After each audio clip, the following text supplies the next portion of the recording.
G'day and welcome to another gun video on my channel.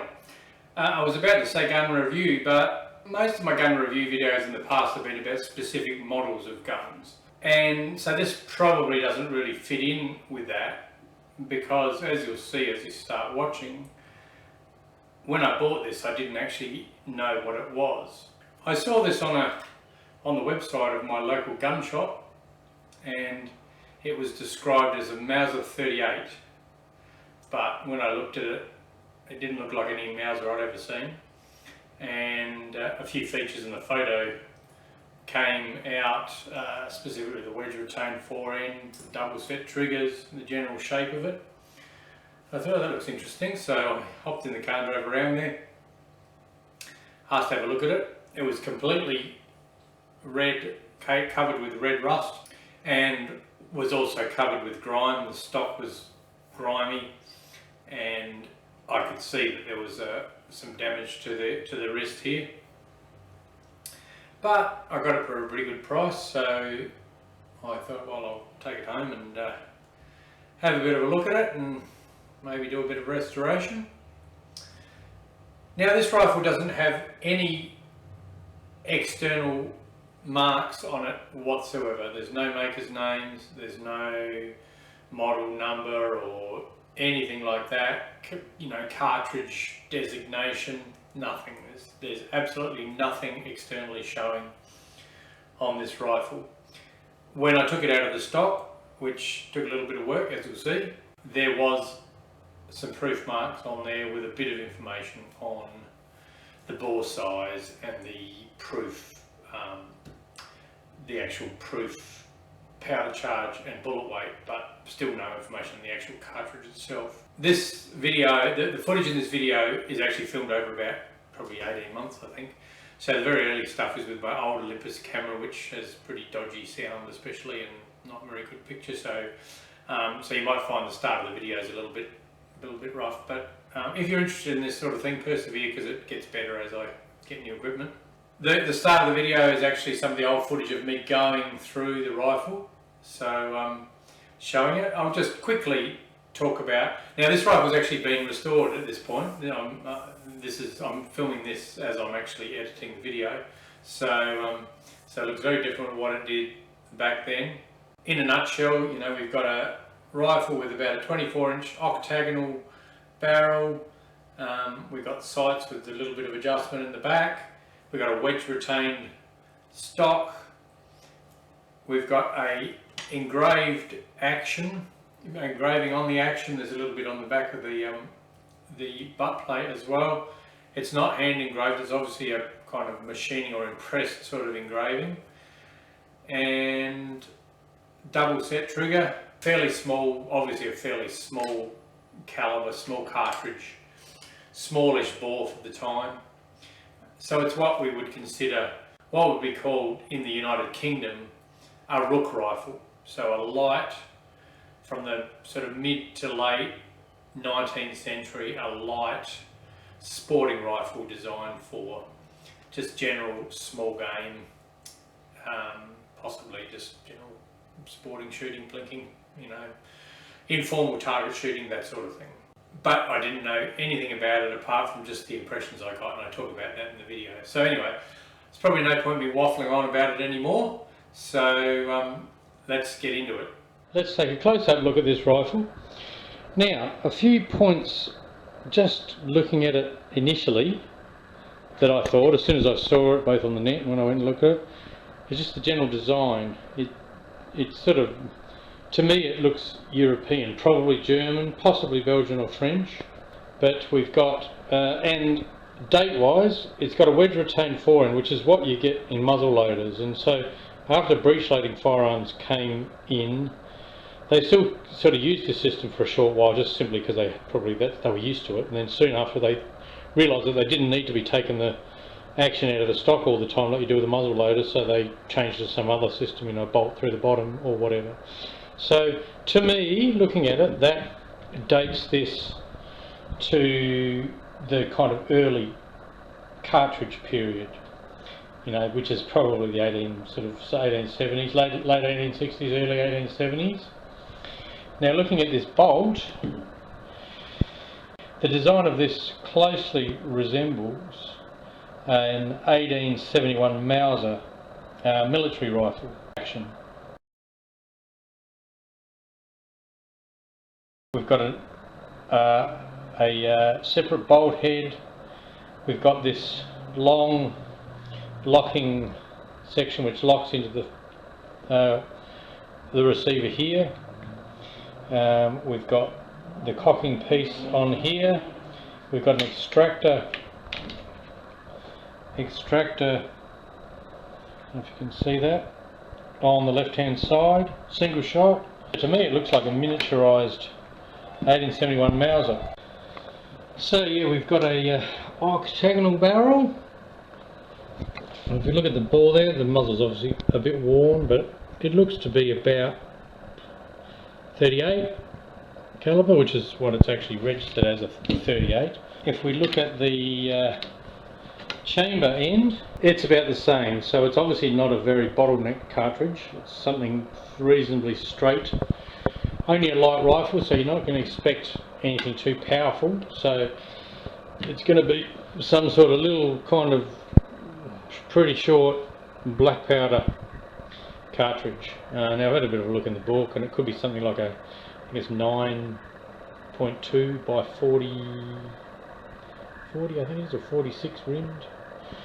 Anyway, we got a double set trigger which actually works. Okay, so let's just touch this. There we go. We got some nice engraving on there. Obviously this needs a good clean up. There's all engraving on the top of the receiver.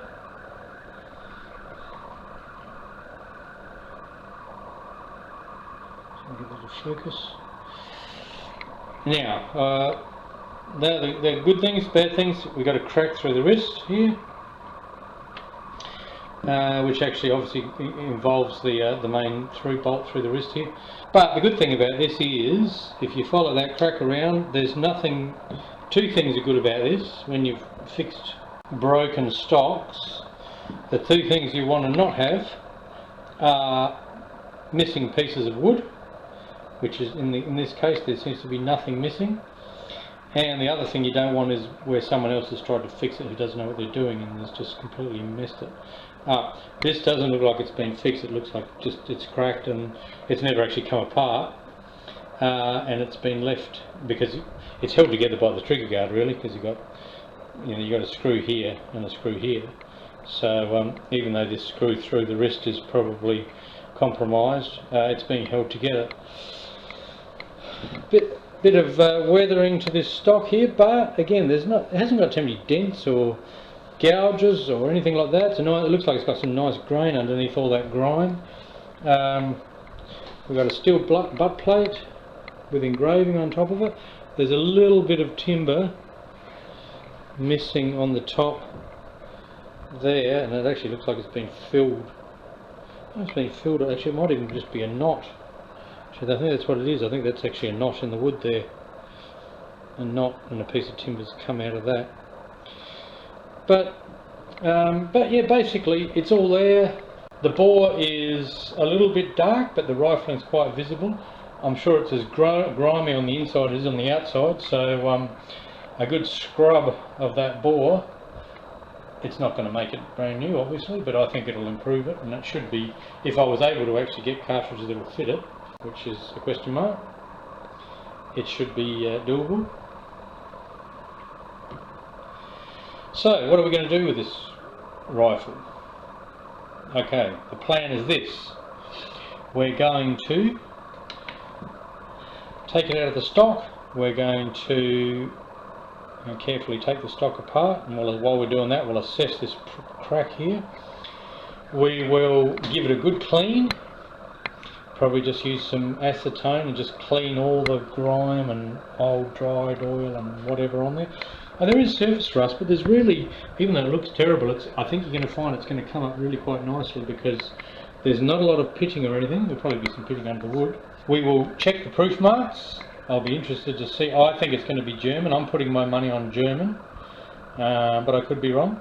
We are going to pull the bolt apart, work out how to pull apart. I think it's going to pull apart the same as a 71 Mauser. And although 71 Mausers, if you're familiar with them, they actually have a separate little, when the bolt's closed, down here they have a screwed on piece which actually, when you open it, catches there and stops the action from opening any further, so you need a screwdriver to take it out if you want to take the bolt out. I think they've just dispensed with that and just using the sear to hold it in place, just like a standard kind of single shot 22 or whatever. But we'll take the bolt apart, give it a good clean and lube. We'll take the triggers, well, we'll have a look at the triggers. We'll either take them apart or just look at them, give them a clean and lube. So that'll be our initial thing that we'll do. The next thing we will do is we will do a Cerasafe chamber cast. We'll pour a chamber cast, and we'll, using Cartridges of the World, Barnes Cartridges of the World book, we'll work out what cartridge this is chambered in. The actual proof marks may tell us. The Germans actually had this coding system of sort of certain numbers, and it actually, if you looked at it, it would actually indicate a certain cartridge, I believe. I know the 8x57, I was having a look at an old Obendorf Mauser, and I actually found out that it had something 156 or something from memory, which actually corresponded to 8x57. So you never know, this might even have some sort of number which corresponds to the chamber, which using a proper book will tell us. Clean all the metalwork up, put it back together, and then it remains to be seen whether it's going to be practical to make cartridges for it, or I'm not going to buy any super expensive moulds or dyes or anything. If I can't easily get cartridges, it may end up just being a collectible. But anyway, let's get started on that. Since getting the rifle, I've had a bit of a look at C&R Arsenal's YouTube video on the 1871 Mauser and its bolt disassembly, and sure enough, there's no doubt that this is an 1871 Mauser design. The main difference being it doesn't have the flag safety, and as I said before, it doesn't have this little retaining tab. Now if we pull this out, so there's the bolt head, and with its head, if we just rotate that around, that actually comes off there, and I could actually pull you can see the extractor actually has a little collar on it, but I don't think I'll pull that apart for now. So there we go, we've decocked the bolt there now, so that's in the fired position. Now if we get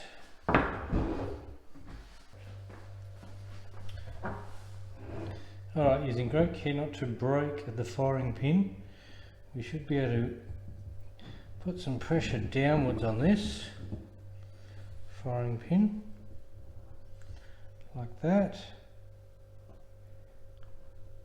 and then unscrew.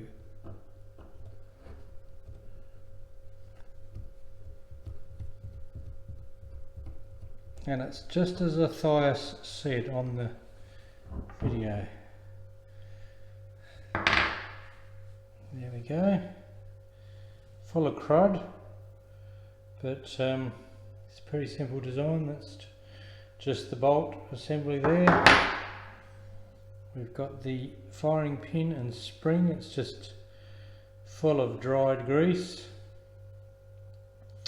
There's the firing pin. There's a little screw collar. Bolt head.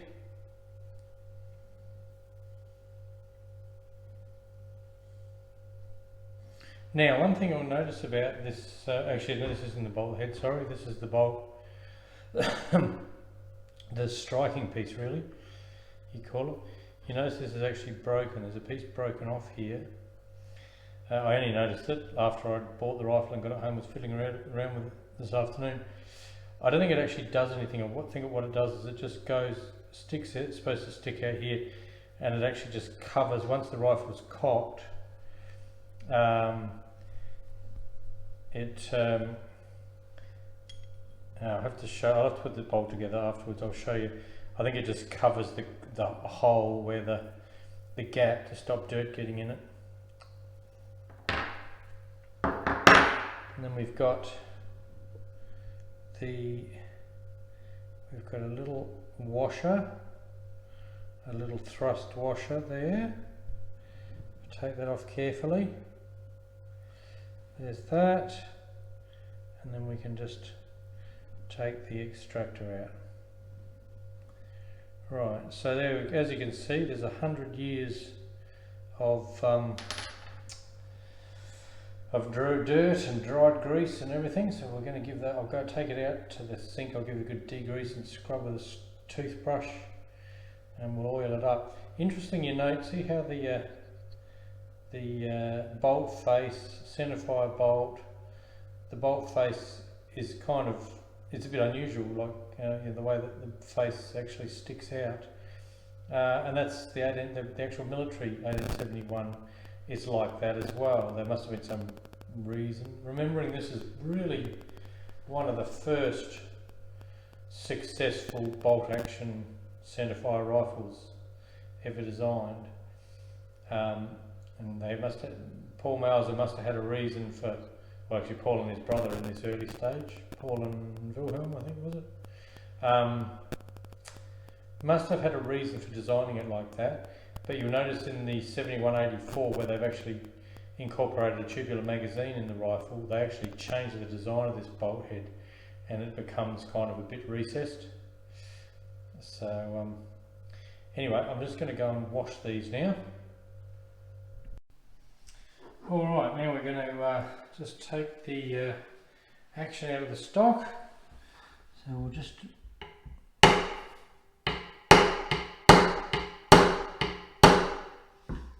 that is so full of dirt and stuff, it doesn't look like it's been moved for 100 years.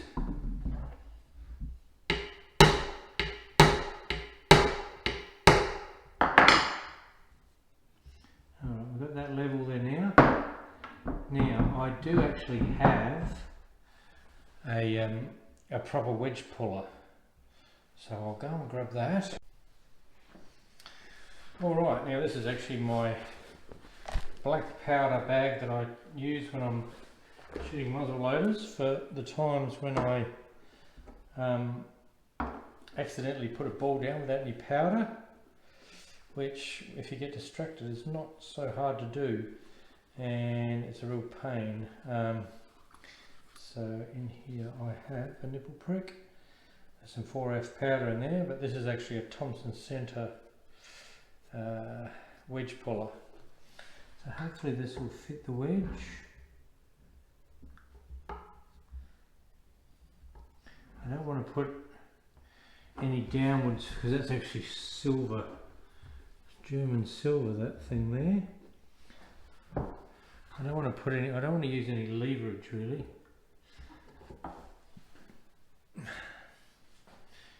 Might just try tapping this.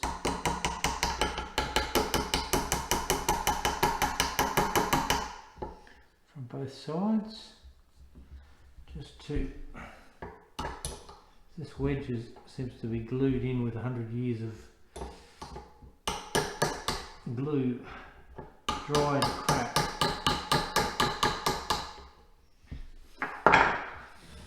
Okay, yeah, it's very rusty. Alright, so I'm not gonna persevere with that any longer. What I'm gonna do now is I'm gonna get a tiny punch. Right, this punch has to be big enough, small enough that it doesn't actually affect. Actually, this one's alright.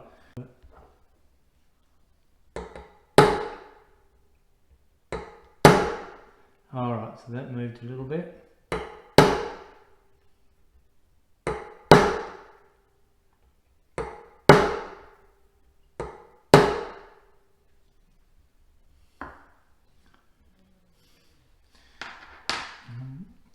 I'm actually bruising the end of the wedge a little bit there, which I'm trying not to do.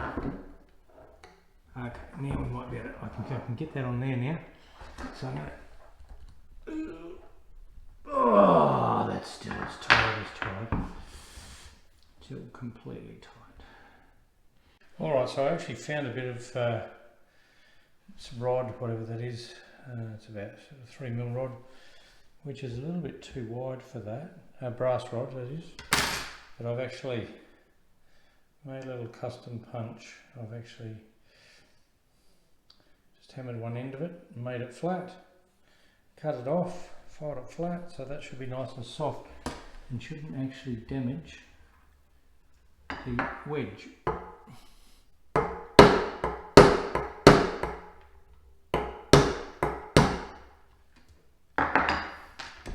There's all sorts of dirt and rust coming out of that. I'll give that another go with this. There we go, got it. Let's see, it's just rusted in place. So when we clean that up, that should then just slide in and out easily. Now we've got a screw here that we have to, the tang screw. There it is there. The tang screw, so it's obviously intimately involved with this crack here.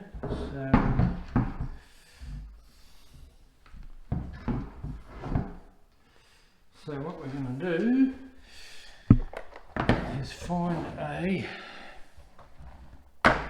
screwdriver bit that fits that as perfectly as possible.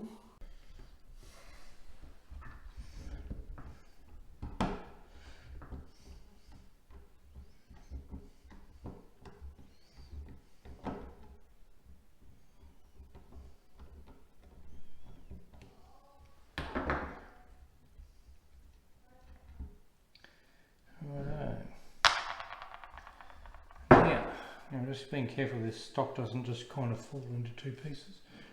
Need a narrower one than that, so I think this one here is going to be the go.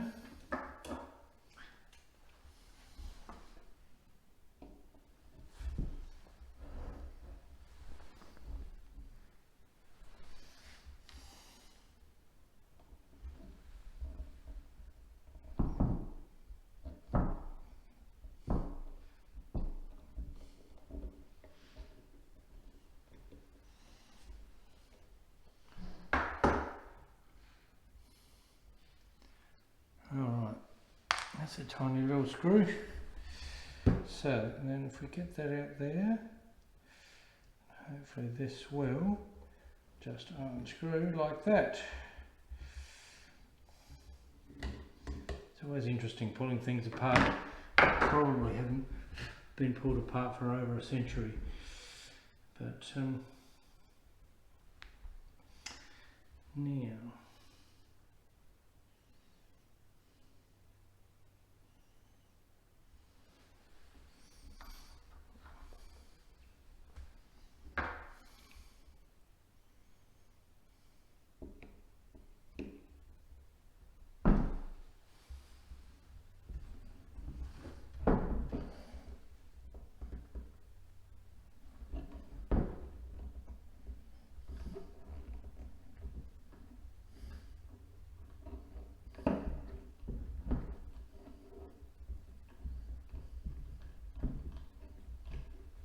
I'm very aware of this, that the I don't want the stock just to fall into two pieces and drop on the ground, which is a possibility when I kind of pull this off.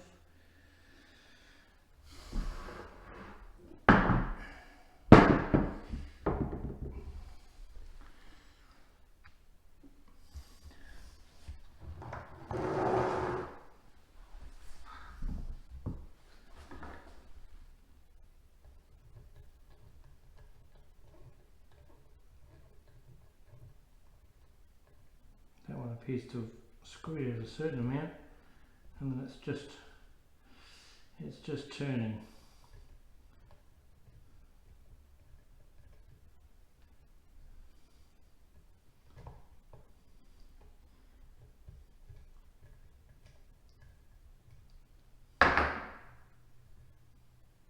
That got it. Yeah, it's a tiny little screw. The threads on it are quite corroded. Now, we need another bit for this one up here. Maybe that one there.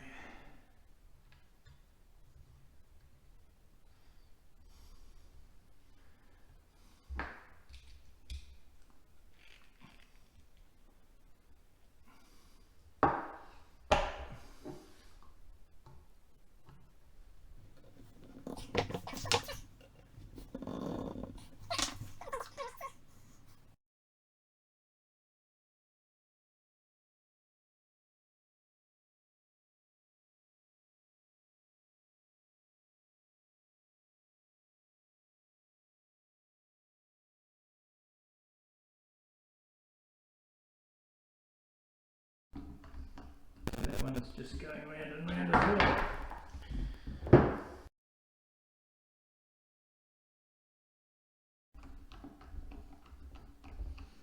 I don't know whether that's a wood screw or whether it goes through into the action. So if it's a wood screw, it might have just chewed up the rotten wood.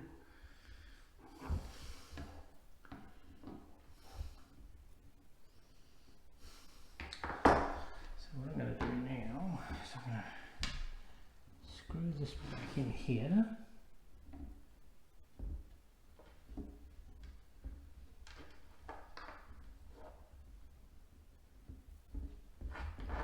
That. Pull upwards a bit.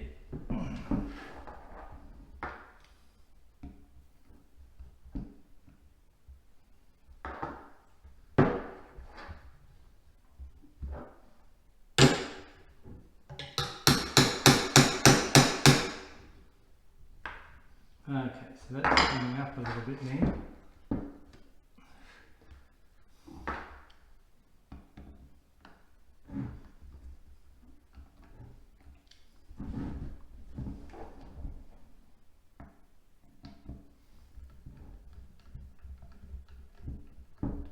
Now it's going.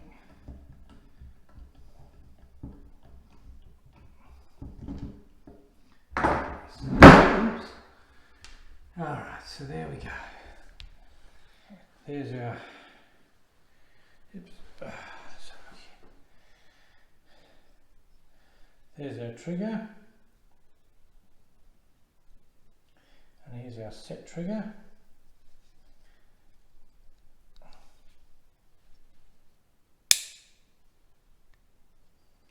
Like that. They could do with a bit of pulling apart and cleaning at some stage, I dare say. And you can see that wood screw is really quite knackered. And I was thinking normally the tang screw here goes right through to the trigger plate, but it doesn't. This is only a wood screw, this one here. So that means that I can actually put a screw in on an angle from here, from in here, going across there. So we'll have to pull this apart, but then I can actually do that, pull it up together, put some proper glue. I might get some acrylic glass, and we should be able to fix this stock actually quite well because it's quite a simple break.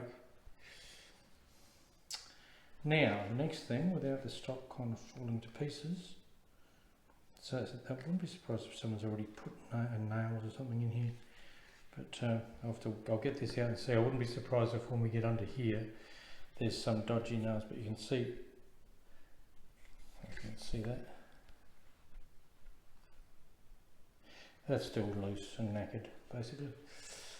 Right, now normally when you get a small stock out, you're not, there we go. I was about to say normally you kind of knock the butt, but I don't want to do that with this one. It's just going to fall to pieces for my iPhone.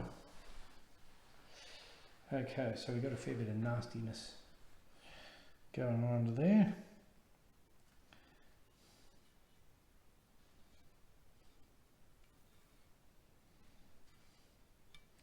Oh, that's the actual sear spring there. See that? Right, well that's basically the rifle pulled apart.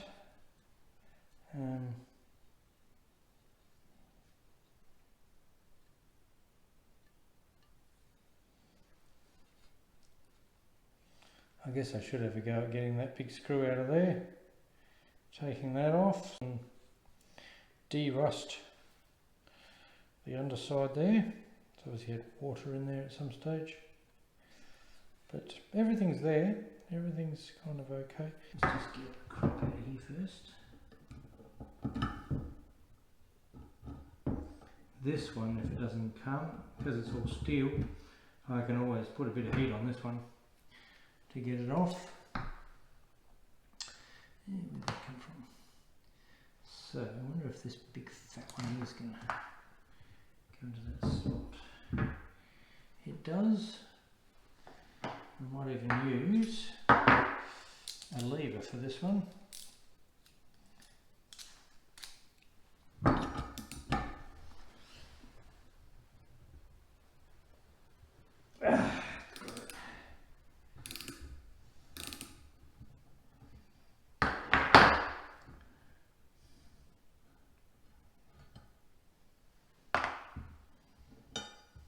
There we go. So we'll get that onto the, I might go and degrease it first. It's got a little pin, not much to it really. Where are we here? Just a spring with a little pin through it. So I'll go and degrease that. But there's the sear there, so this is all hardened. That's the sear there. Alright, now we found some marks on this gun. I've got into it with a bit of steel wool, and on the bottom of the barrel here you can see that there. I think that's a little proof mark. Now I think that says 116.35. we got a U with a crown and a G with a crown. Now if I'm not mistaken, the U with a crown is a German proof mark from memory. I'm going to look it up shortly, obviously. If we come back to the action, try to keep this still, we've got that same little squiggly proof mark, whatever that's meant to be. We've got a B with a crown and that same U with a crown. So these are all kind of proof marks. So I'm pretty sure they're German. I will confirm that. Now if we go on the side here, try to get my head shadow out of the way, that says 0.5 grain NGP M71. So I'm presuming that's 0.5 grains of whatever powder, and M71 is a model 71 as I'd already deduced. And then below that I think that says 8 grams MI. So what I'm thinking is that this is actually the load, maybe half grain of powder and half a gram of powder and an 8 gram projectile. I'll work out how big 8 grams is in a minute. And then under here, I think that 116, I think it is, 0.35, I think that's actually will work out to be the cartridge designation. But that'll take a bit more research to actually work that out. Alright, so here we are on another website of proof marks. So here we are, there's that U with a little crown on top that is on both the barrel and the receiver. So it's a definitive proof on guns in a final state if together with a crown B. Now we did have the crown B on the receiver. There it is, crown B, definitive proof of guns in a finished state. So that's when they've proved, so they put the you on when they first look at the gun and the proof house and say that it's safe to proof, and then when they fire the proof loads and it passes the proof loads, then they put the B on the receiver of the gun, and then you see there was also a G on the barrel, and that's a proof for rifles, so that's the barrel proof along with the U. So I'm just looking in the my proof marks book, standard directory of proof marks, and if we look under Germany, there's a whole heap of different marks, but this one here, see that 12 grams, so this is basically the same mark as I've got on the rifle, except the weight of the charge and the bullet are different. This is larger, 12 grams and 60 grams. We've always got 0.5 grams and 8.5 grams. But this NGPM 71 is the same as the mark on my rifle, although it doesn't make a huge, well, it does actually. It says this mark was used for muzzle loading pistols or guns requiring special loads and indicates the load used for proof. So that's suggesting that they actually proofed it with half a gram of this particular powder and a 8.5 grain BL, I suspect is lead projectile or something. I have to have a bit closer look, but it may not actually tell us, but I suspect that's what it is. And it's a very light rifle, so you know, they've only proofed it with a very small load. So I'm on, this is a website, German Gun Collectors Association, and this is just a little article about proof marks in German guns. If we go down here, see there's a rifle gauge table. They used a fractional gauge number for barrel diameters, the largest plug that would fit in the bore. So you're actually measuring the bore diameter, not the groove diameter. Pretty much like the British used to, like the 303 is not 303, it's actually 312, but the actual bore diameter is 303, for example. So the Germans are using the same standard. So for example, here a 300 inch, 0.3 inch bore diameter is 172.28 gauge. 450 is 51 gauge. They go in 0.01 increments. So here's a little chart where you can see that they're actually going down in 0.01 inch increments, and they've got the actual bore diameter next to it. And if we go down here and we look at here, see this one here, 118.35 is 340 caliber. That's the bore diameter. Now this is somewhat common in 9.3 millimeters. So I think that's 116. What I thought was 116, I think is 118.35, because this is what they have. So it would have to be that one there. So that means we've got a bore diameter of 340. If we add, you know, if we kind of assume that it's I'm going to slug the bore eventually, but if we assume a groove diameter of, you know, adding about, how much would a groove be? Sort of 10 thou or something like that. So groove on either side, so we're adding 20 thou, so that's taking us up to 0.360, which is pretty much, you know, 0.357 caliber, which is what 38 Special is, or 357. So I suspect this may be a 9.1 by 40 millimeter.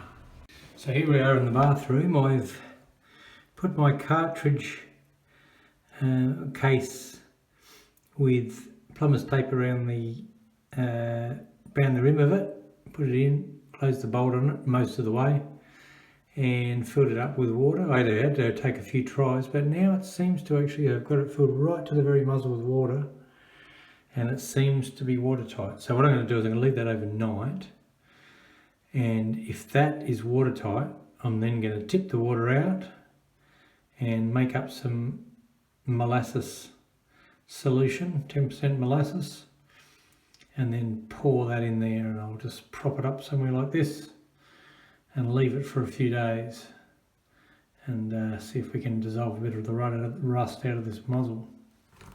Oh, out of this bore, I should say. So this is my 10% molasses solution. I've had the bore soaking for about 3 days now. Just normal evaporation, it's actually gone down about 1 centimetre, so I just used a syringe. So if you try to tip it a little tiny bit, you make a big mess. You just got to try to avoid getting it on the outside of the rifle. But this is a good way, so I just drew up about a mil and a bit and just dripped it in, and I filled the rifle right back up to the muzzle. So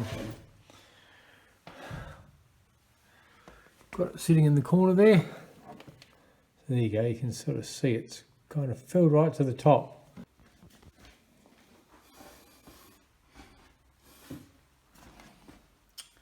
It's been 8 days now since we filled this up with molasses solution, so I think it's time to tip it out and clean it out and see what the bore's like.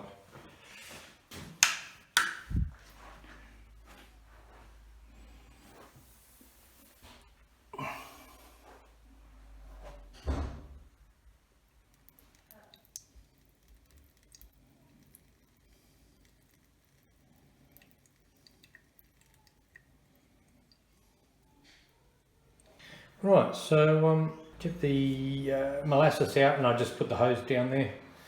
I'm just feeling the friction as I go down the barrel.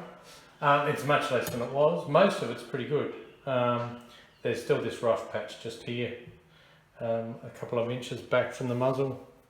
But as you can see, there's the patch that I just put through. That had a bit of oil on it. So, we've got rid of most of the rust now. We haven't got all rusty residue coming on that. So the barrel's now pretty clean but pitted in places. But saying that, it is shootable. It's safe to shoot. It just remains to be seen how well it shoots, whether it's accurate enough to even worry about. So the barrel's actually quite shiny now. I'm just looking up at the light. Yeah, it's just a shame about that really rough patch.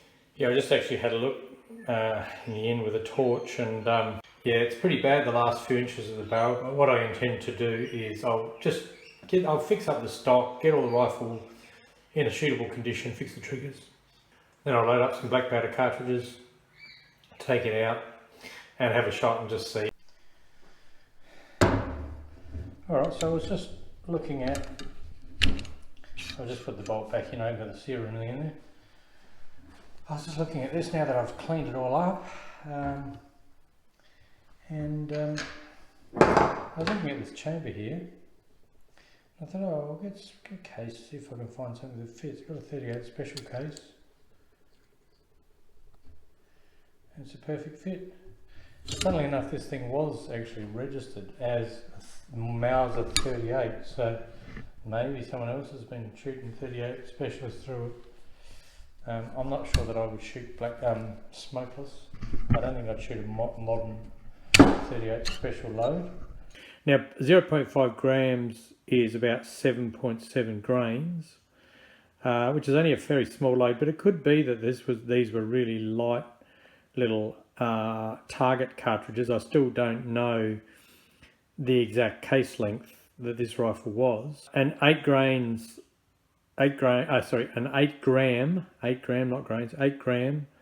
bullet is about 131 grains. So what I've done is I've actually ordered a Lee Maker 125 grain round nose 358 mold. So I've got one of those on the way. So probably lubed, it's going to be close to 130 grains, so it should be very similar to this. I'll check that, and I'll probably load them just as cast. I'll mould them at pure lead, probably plus 2% tin, like I do with my Martini Cadet, because it's only a fairly low velocity this. So we don't really need a hard bullet, and also, especially because of the rough rifling, having a soft bullet, it may tend to obturate at the back and help seal the bore. And then what I'm planning to do is I'll load them into a case. I've actually cut a 357 case down to 30 mil. It's actually 31 mils now. and I'll then just fill that with 3F black powder, slightly compressed with a card, and I reckon we'll go from there. Now I did do a Cerasafe chamber cast of this rifle just to try to get a handle on exactly what the dimensions of the cartridge was.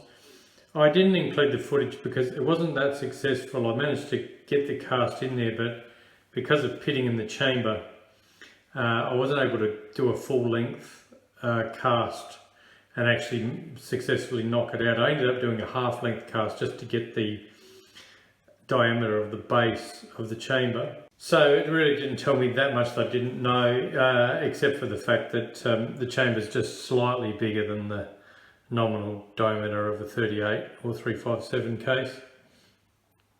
I also slugged the bore as well. I didn't include that footage either because that wasn't that successful, because the really rough pitted area up near the muzzle just kind of tore the projectile up as I knocked it past, and it was difficult to accurately measure.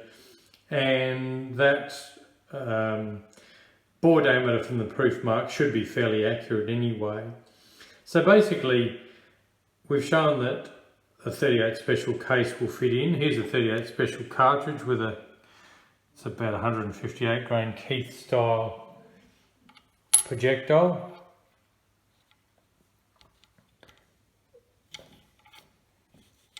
Now that won't go in, obviously, because the shape of the projectile is obviously, I'd say this part here is catching. So the chamber's not too much longer than a 38 special case, obviously. There's a 357 Magnum case. And that, again, as you can see, it's a few mils short of going all the way in. So what I did was I got a 357 Magnum case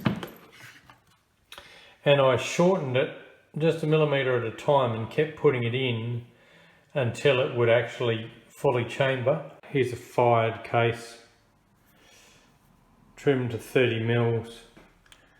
I put that in, it'll go right. As you can see, it goes right into that recess because the bolt face, as we talked about before, has this, where are we? Has this part that sticks out, and actually, so the actual whole case head is actually held in the chamber. As you can see, the extractor works fine. They hadn't invented injectors at this point, so these 1871 Mausers never had an ejector. So the idea was you'd fire your shot, bang, open the bolt, go like that. Or actually, often it probably would pop out, but if it didn't pop out, you would then just tip the rifle out like that, tip it over and put the new one in. So here we got some, these are actually loaded with black powder.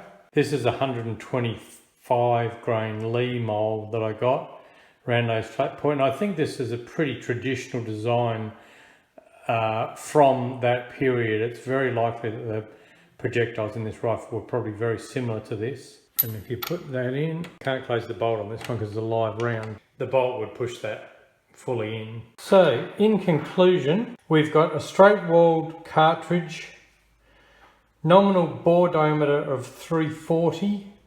So that means on average, the groove diameter is going to be up around the 355 to 360. So pretty much exactly the same as a 38 special. There's a 38 special 357 Magnum. So if we get our cartridge, it's pretty much in between.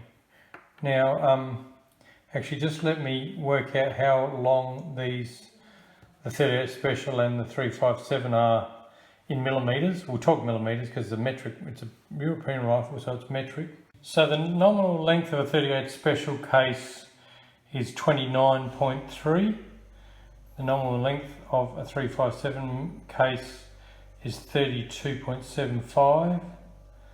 And here we've got our approximately 30mm case. So it's just a tad longer than a 38 special. So pretty much I could have just, these are actually shortened 357 Magnum cases. I probably could have just used 38 special cases, it's so close, as you can see. But being black powder, the bigger the capacity, the more powder you can fit in. So therefore, we could say this rifle is actually chambered for 9.1 by 30 rimmed. Now, I haven't actually found an actual cartridge called that, but most of the books are actually American, and there was a whole plethora of metric European cartridge back in the day. Now, the two American books anyway, there possibly might be some German language books or something, but two American ones you go to when you're looking for old weird cartridges is Barnes Cartridges of the World. Then there's the Hand Loader's Manual of Cartridge Conversion. If we go to this one and we try to find the metric, here we go, here's the metric ones. So we're up around the 9.1 to 9.3 millimeter metric cartridge range.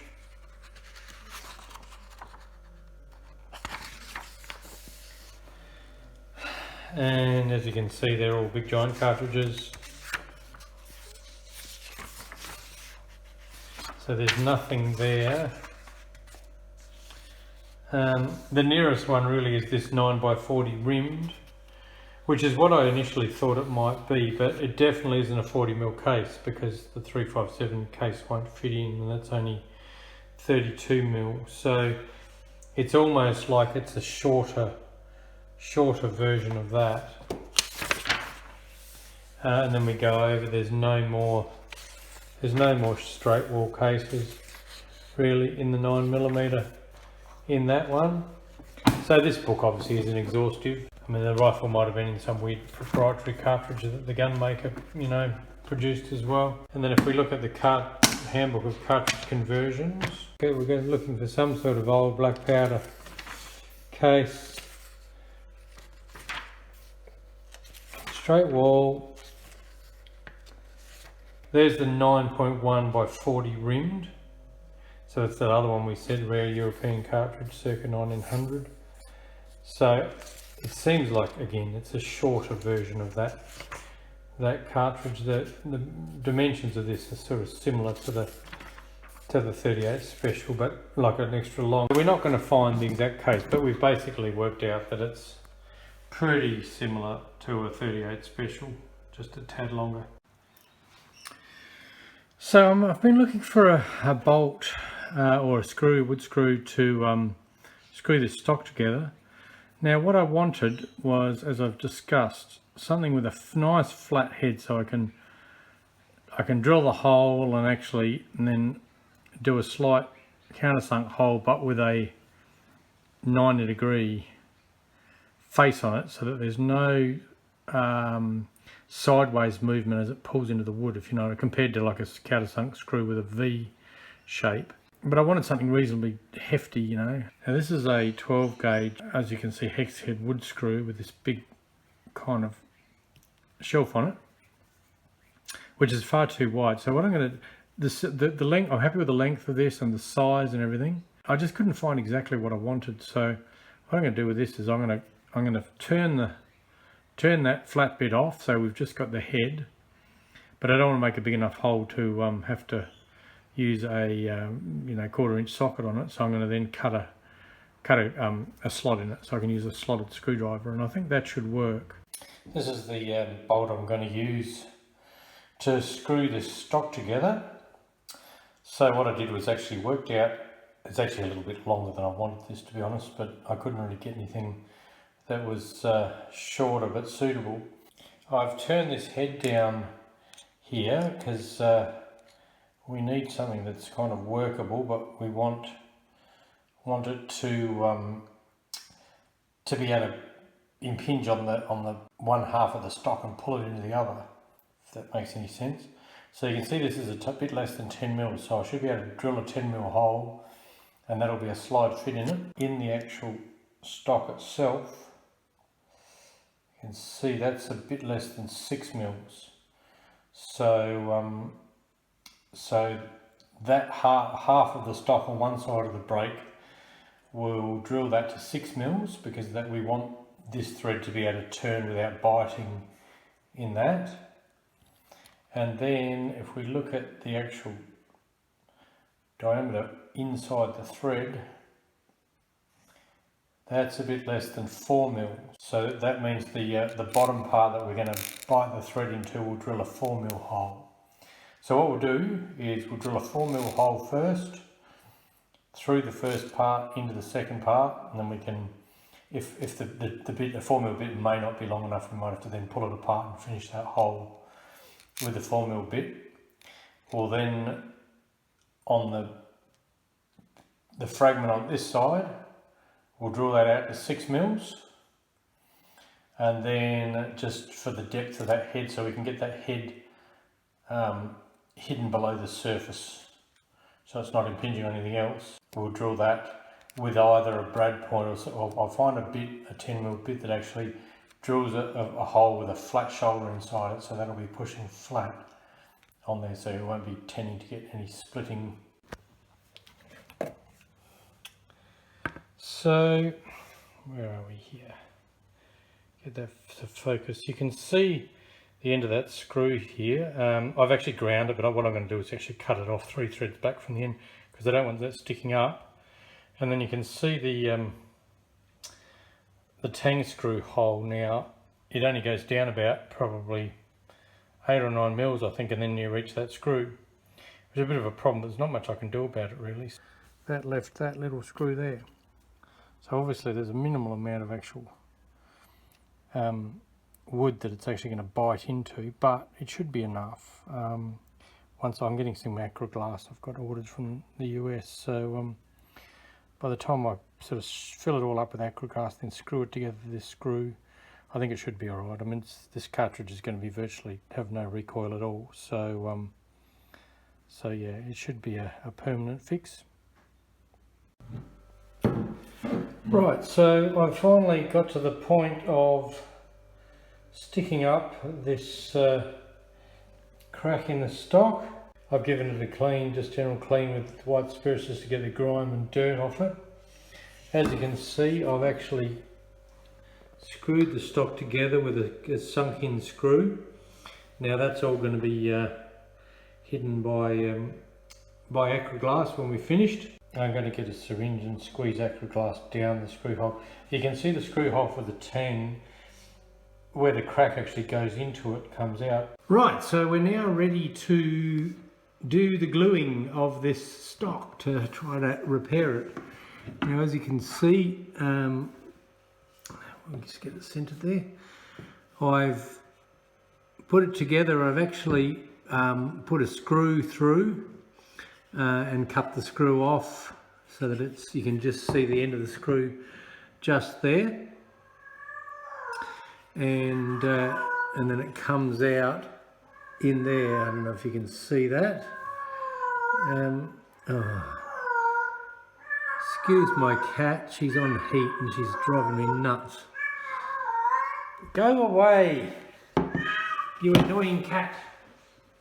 Go on, pick off. Go on. Go outside. Right, so first thing we've got to do is just undo that.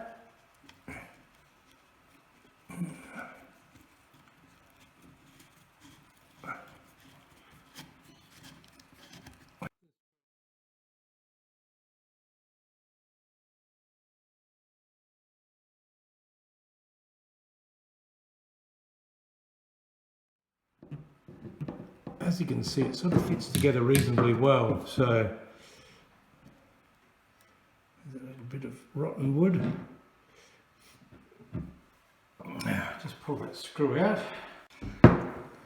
Right, as you can see, it's not particularly long because the actual part, the piece of wood that I've got to screw it into isn't particularly big, but I'm hoping that, you know, the screw, together with the fact that it actually fits together pretty well, together with the fact that we're going to use acrylic glass, will be strong enough to hold it together. And it's only a very, even if you do shoot this and it's, I don't know, it's going to get shot very much because the barrel's pretty buggered. it's only a very, very light rifle, so there's really not a lot of recoil. I think this rifle's been knocked over or trodden on or something to break it in the first place. Alright, so I'm just getting set up to do this acrylic glassing. The first thing I've done is the tang here where the screw goes through. The screw that's holding the stock together is going to get in the way of this wood screw. So what I'm going to have to do is drill a hole in there. I'll probably have to turn up a small brass threaded thing and then actually make a threaded screw. So from the outside it'll just look like a normal wood screw, but it will actually hold the rifle together. Anyway, so the next thing I've got to do now is I have to actually paint all of this with releasing compound. So I'll just do that. Alright, now I mixed this acrylic glass up. I didn't film it because it's a messy sort of job this. You've got to kind of concentrate on what you're doing and try not to get it everywhere. So I may not be able to film every single part of this whole process, but it's pretty straightforward. I mean, the main thing you're trying to do is just get acrylic glass into all the contact surfaces.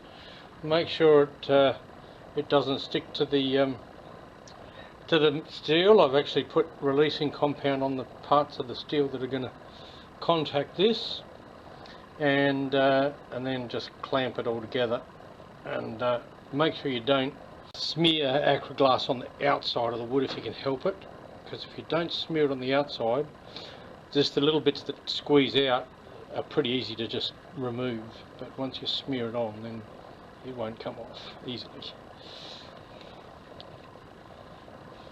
I reckon you've got to mix this for 4 minutes, which is an awful long time, but main thing is just sort of keep, you know, getting the bits that maybe don't look like it's mixed, you know, smear it onto the side and then bring it back into the center again.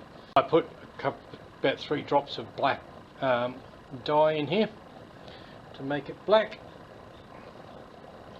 I reckon that's about right. So what we're going to do is probably do this. Actually, no, we'll do the bit that's on the gun, on the what's it called? The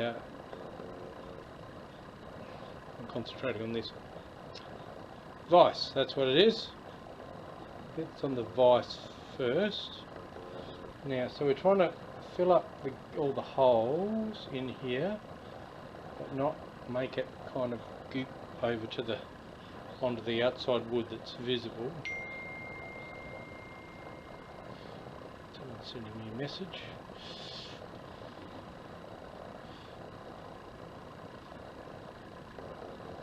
So yeah, we're sort of working from the end to the outside, like that. Now, let's put some on the end of the broken forend, same deal. So smear it on. Oop.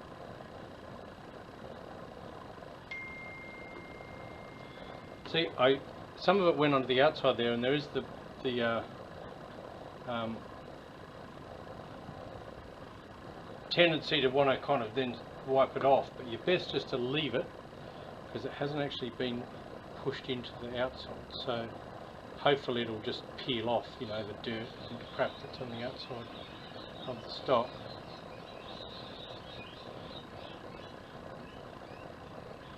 Alright, so let's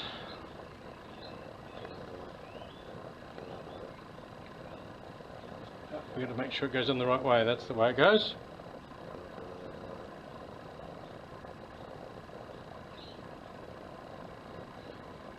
Hard to tell now because it's got that all the goo on all over it to see where it goes. So there we go.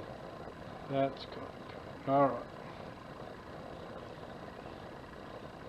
All right. So that's some of that's just going to fall off. That's all right. Now we've got to work out where that hole is. There it is. So what we're going to do now is I'm going to smear the screw with acrylic glass. Try not to get it all over my fingers. Present it to that hole down there.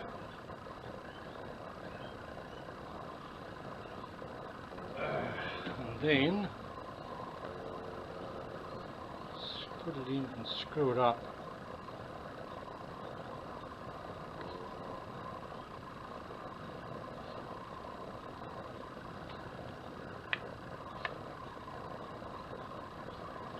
Now, can I see that on this side?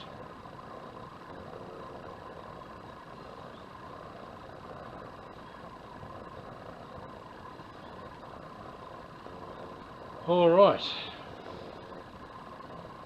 so that's done up tight. Now, what we're going to do now is put the stock on. Actually, we'll put the barrel on. First I'm going to get some rubber tubing.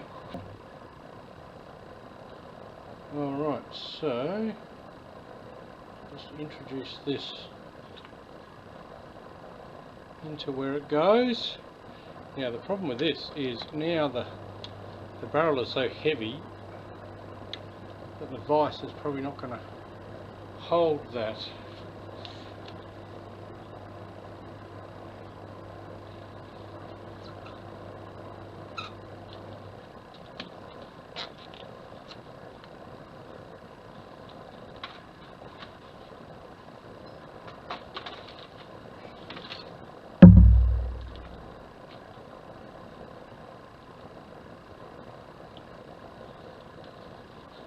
I'm trying to bring this rubber around without smearing any acrylate anywhere.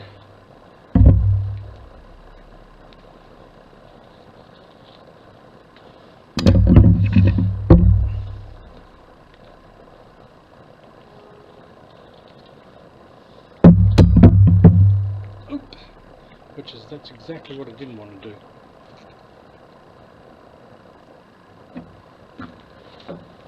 Just wipe that off there.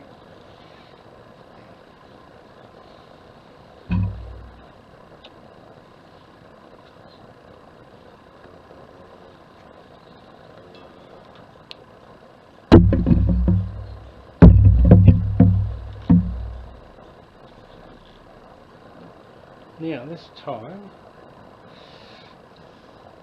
so I don't want to go over that joint.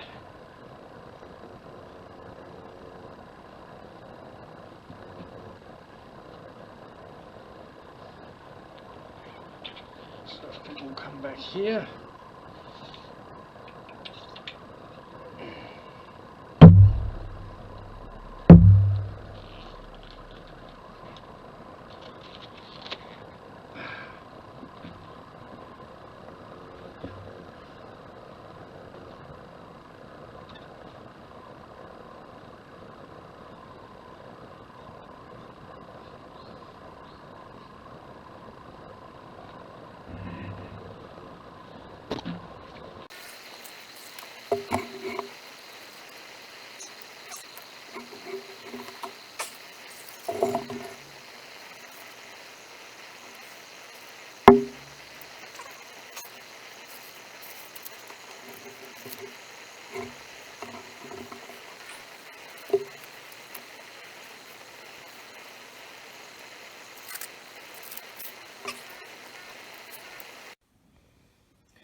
I've completed the repair of the wrist of this rifle. I've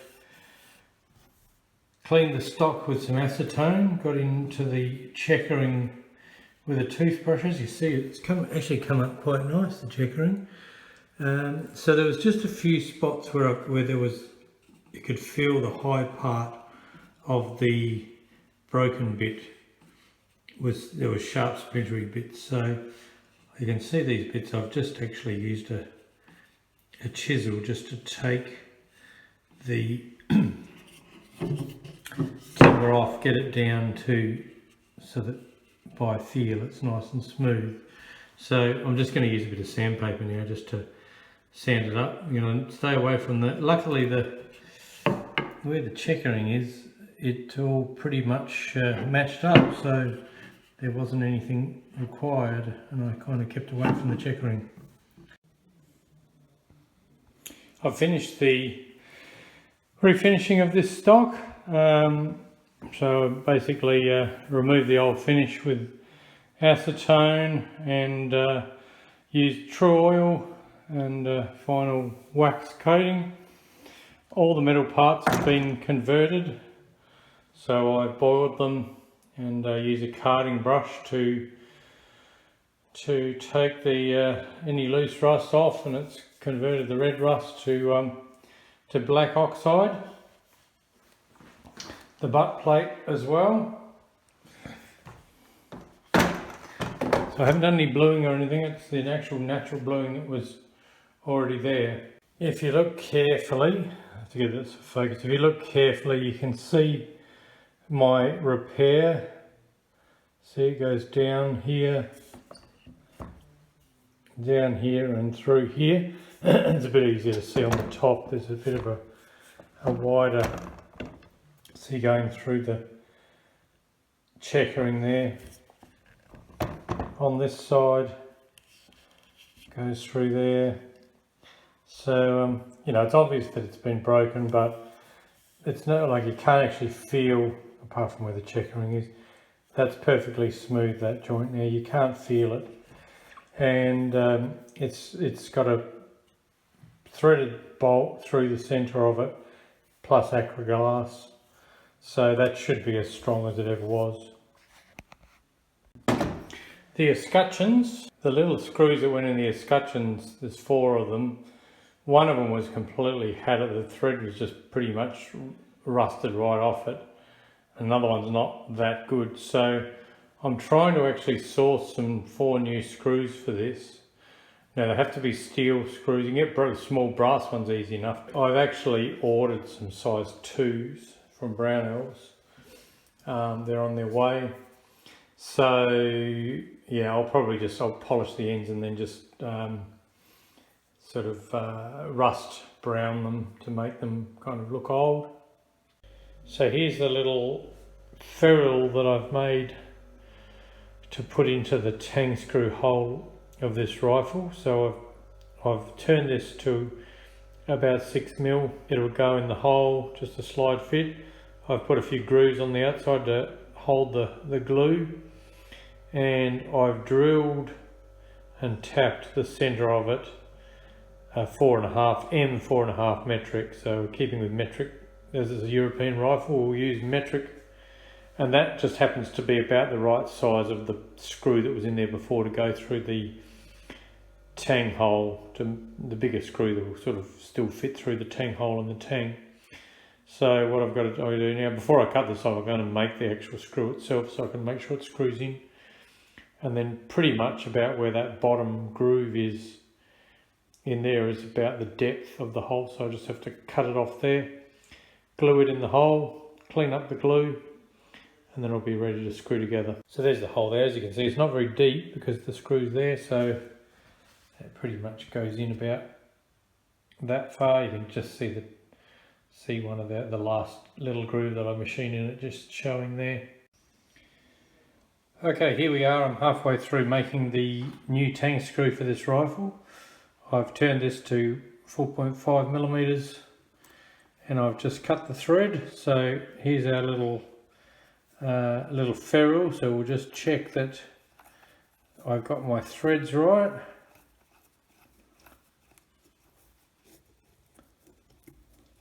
This is only quite shallow, this, but anyway, we'll just, so that's all right, that's going right to the bottom of the hole, but the actual, it's only going to be about that long, so obviously the thread goes all the way to the bottom of that. I've made, like anything doing this sort of thing, always make it longer than you need, because you can always make it shorter, but you can't make it longer. So there we go, I've turned my headstock to 45 degrees, and I've cut a 45-degree countersink on this screw. So there's our little ferrule that's going in there. So I finished my tang screw. I put a very slight convex head on this one. I thought it'd just make it look a little bit better. And it's a little bit long yet, that's why the tang's still sticking out. I haven't actually stuck the little ferrule in the wood yet. So that's the next job. We'll do put the ferrule in the wood, and then we'll just have to keep trying this screw, and I'll grind the tip off it until it's just the right length. So I'm just tapping this hole with the nearest tap that I had to kind of the side, because I drilled a 6mm hole, which is actually the 1/4 inch BSP, sort of pretty much fits in there all right. Because all I'm trying to do is just put some, we're not going to screw anything into it, but just putting some grooves in the sides of the hole for the glue to bond into, and I've got grooves on the sides of my little ferrule as well.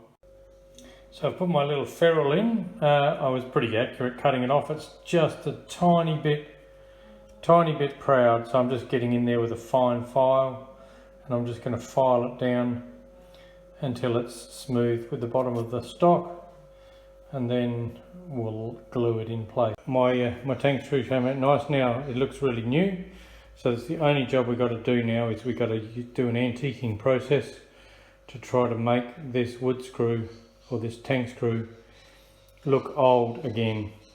Alright, here we are out on the back veranda. Now what I've got is I've got that screw held in a vise, and I've made a little just a little thing around it with a bit of masking tape, and we've got some 4F black powder. So you can use any powder you want really. Black powder, it doesn't have to be 4F. Now, first thing I'm going to do is I'm going to put that black powder container way over here, nowhere near this. You don't want that going off in your pocket. And just be aware when you do this, don't do it with a match, because I've tried that before and I've actually burnt my the hair off my fingers. Okay, here we go.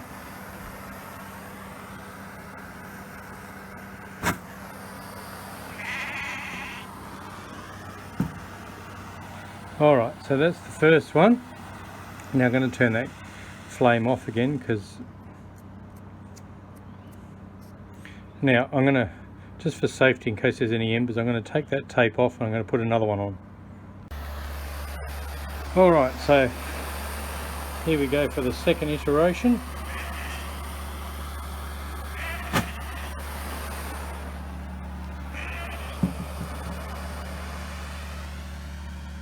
Alright, I'm going to do a third one.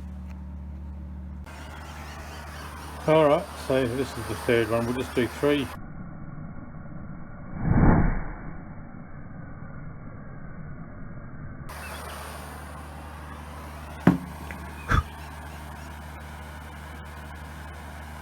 Right, turn that off, get that off there.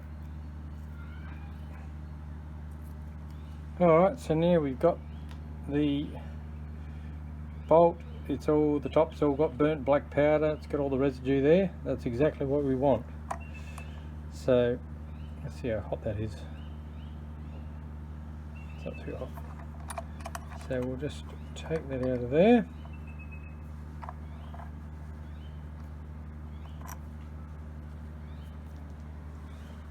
There we go, so it's got all the black powder salts are there. So what I'm going to do now is I'm going to get a tin with a bit of water in it, and I'm going to hang that in a warm, humid place for a few days and let it rust a little bit, and then we'll wipe the rust off and see what sort of finish we get. So here we are back with this new screw that I made. I put it in my little chamber with a bit of water in the bottom, and meaning to leave it there for a week or something, and then forgot all about it for several weeks. So it actually went quite rusty, but as you can see, I've given it a little bit of a wipe. But anyway, that's a good thing. Look, I've even got some pitting on the head of the screw, so this now looks like an old screw, which is what I wanted. So that's all right. A bit of oil on that, stop the rust, and it'll be fine. So we'll screw it back in place now. There we go. It looks pretty old and looks like an original screw really. So that's what I was aiming for. So this rifle is pretty well finished now. The only thing I'm going to do, you'll notice that this originally would have had this bolt cover, cocking piece cover that would have gone up to here probably. and was engraved, and at some stage has been snapped off. So I'm going to just file that, and it's on a slight angle where it's broken off, you'll see. I'm going to file that smooth just to make it look a little bit better.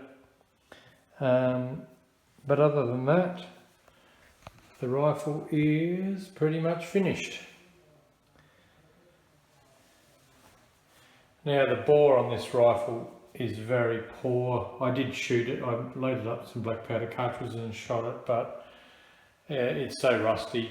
This area here, about 4 inches back from the muzzle, there's an area of really severe pitting. And I did toy with the idea whether I should cut it off, but then that would destroy the lines of the rifle, and it's really more of a collector's item than anything else. I mean, it could, the other thing I've toyed with the idea is actually relining the barrel with a 3220 liner.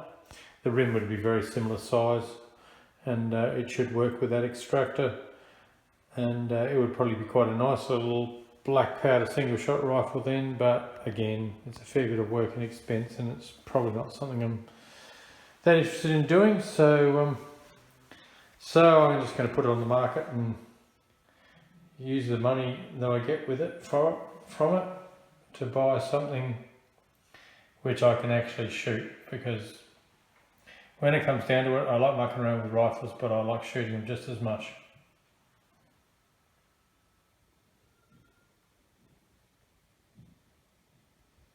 A search of miniature Mauser action on Google did come up with one rifle on an auction site in the United States.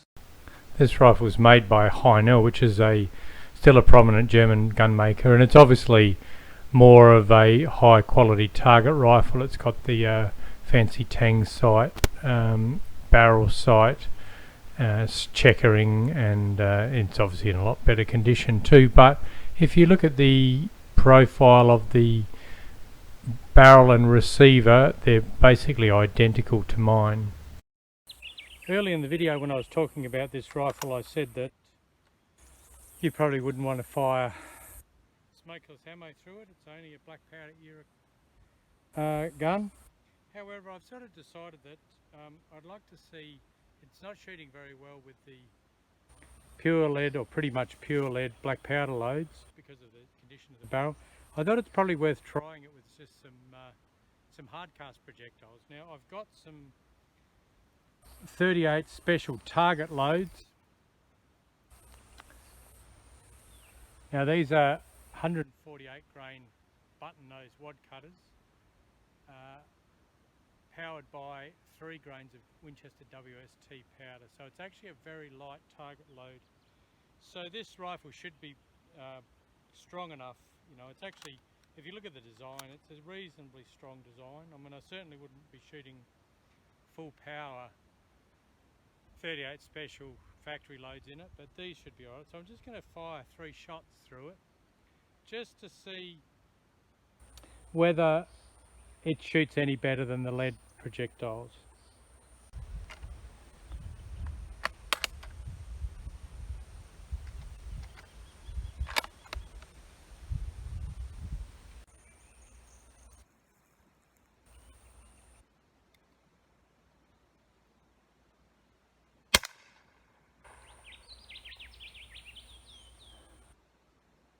Alright, I can see that. We're shooting it. Still shooting at 15 yards, 15 metres, or 15 paces really. I don't have a tape measure. That was about 6 inches high, only a little bit to the left.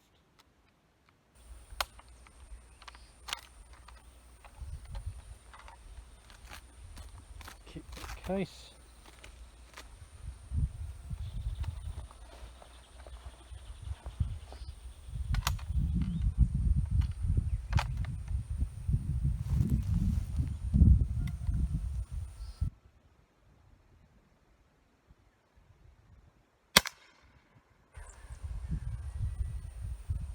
Still to the left.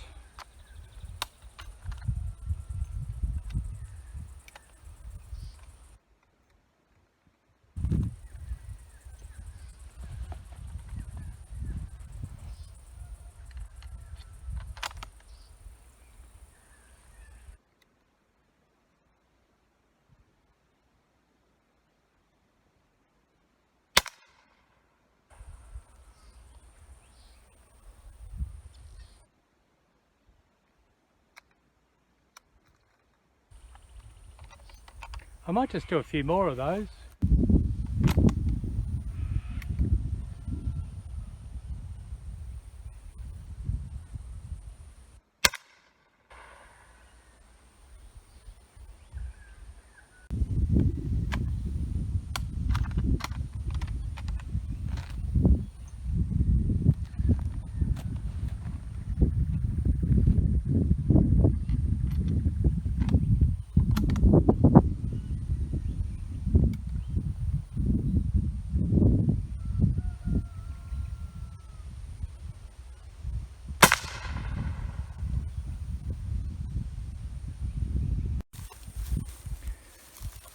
All right, here we go. So yeah, these were the first ones. They started up here. I was actually knocking the side across a little bit to the right to get it on center, and the last three shots I think were this one, and one of these here. So we're possibly still off to the left a little bit, but anyway, that's not too bad. So yeah, it does seem to shoot these hard cast projectiles better than the lead ones.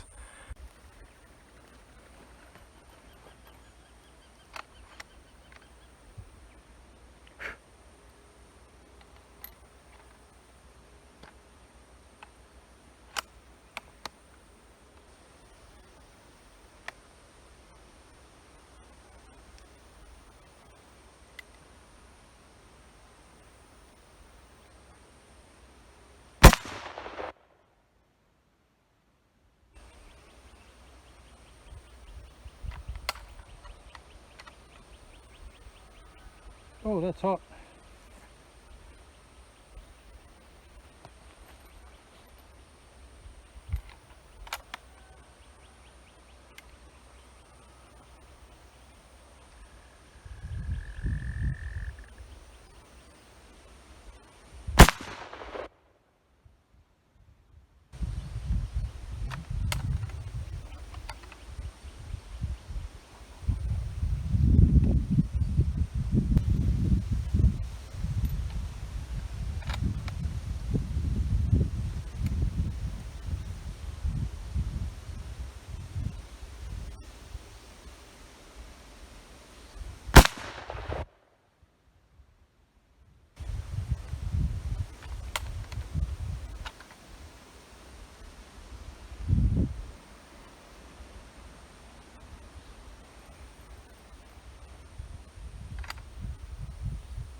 I'm going to start putting those cases on the ground now because I've got them in my pocket and they're burning my backside. They get a lot hotter than smokeless ones.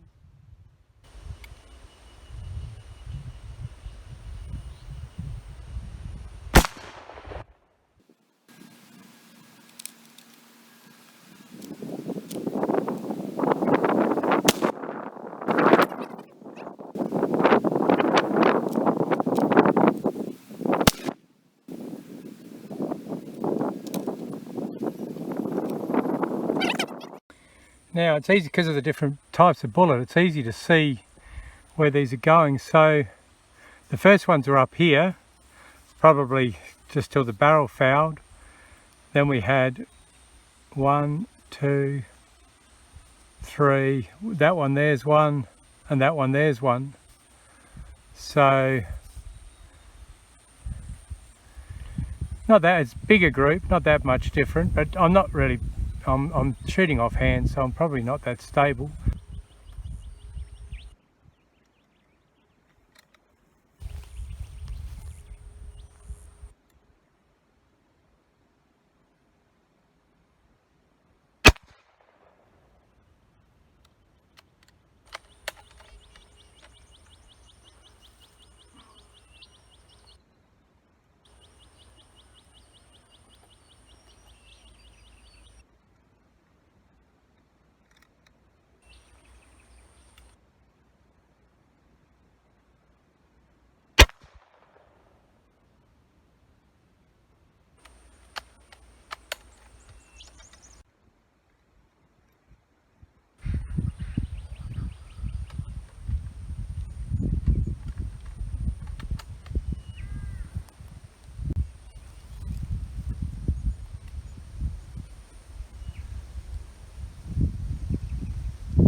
So as you can see, these black powder loads, I was basically aiming for the base here, and this is the group.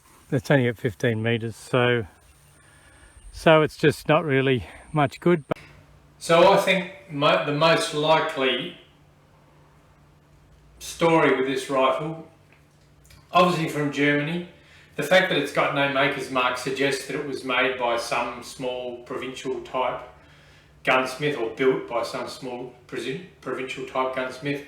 The fact that that other rifle online, in the photos that I showed you, is made by Kynoch, which is a big German, well, it's become a big German manufacturer, but the action and barrel are the same, suggests to me that maybe these actions and barrels were being produced by some sort of industrial gun making manufacturer, and as was common at that time in the United Kingdom and Europe, small gunsmiths could buy the main part that they need that they couldn't make themselves, and you know, probably buy other parts like sights and stuff, and they could then stock the rifle, fit the triggers and the trigger plate, fit the butt plate, fit the sights, and actually build a rifle to their own specifications based on the actual main